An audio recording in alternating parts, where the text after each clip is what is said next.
WNBA Players Union remains undeterred, unwavering at CBA Deadline. The WNBA collective bargaining agreement expired at 11:59 p.m. ET on Friday, January 9th. There will probably be a period of status quo negotiations between the Players Union and the league. In that case, player benefits would continue and a lockout or strike can be declared without notice.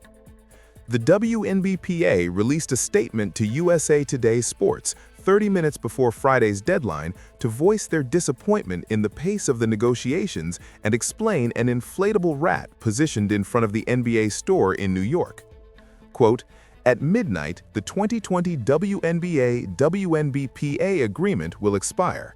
Despite demonstrating our willingness to compromise in order to get a deal done, the WNBA and its teams have failed to meet us at the table with the same spirit and seriousness. Instead, they have remained committed to undervaluing player contributions, dismissing player concerns, and running out the clock.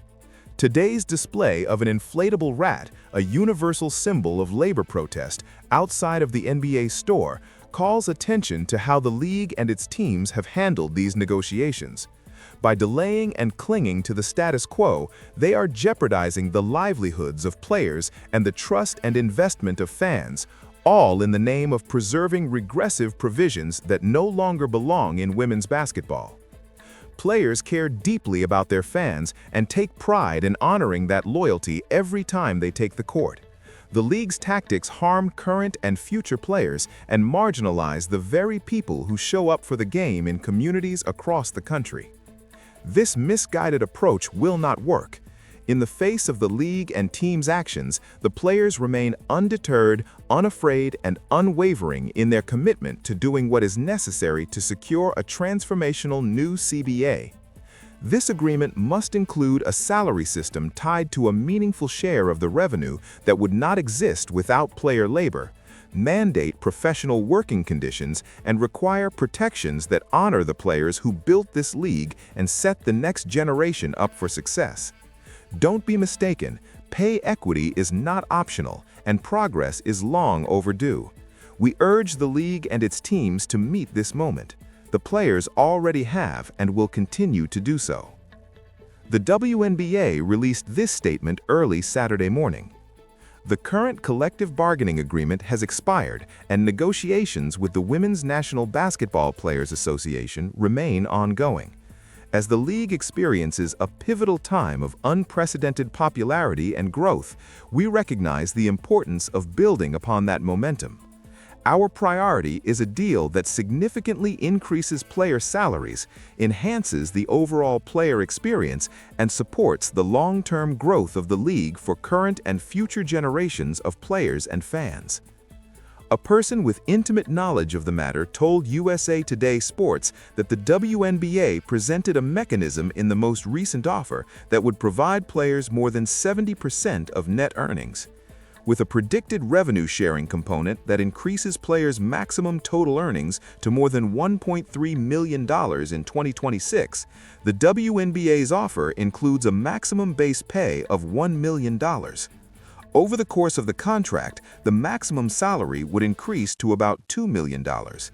Over the course of the agreement, the proposal would increase the minimum compensation to over $250,000 and the average salary to over $530,000, totaling over $780,000. Increased revenue sharing and wage arrangements have been given top priority by the players during discussions. The parties disagree on the size of the share, the salary cap, and whether revenue sharing should be based on net or gross income. We'll keep up our sincere negotiations. Unless the league does something for which we are unprepared, it does not mean that we will have a lockout on Saturday.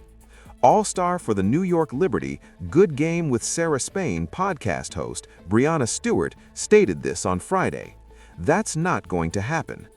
Stewart expressed cautious optimism that a solution wouldn't take too long when questioned about a deadline.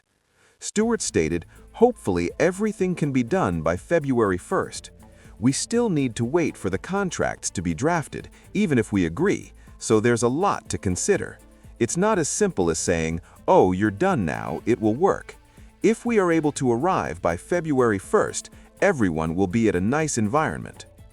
Due to labor laws, offers may be sent. Due to U.S. labor law, the WNBA must permit clubs to submit qualifying offers under the expired agreement. A person with knowledge of the matter claims that the WNBA has called general managers and executives from each team to inform them that the status quo period would allow qualifying offers to free agents starting on January 11th. In order to comply with labor laws, any offer would be made under the old CBA, so it would only be procedural. A moratorium may be agreed by both parties to avoid going through the motions. Reports from multiple publications late in Friday.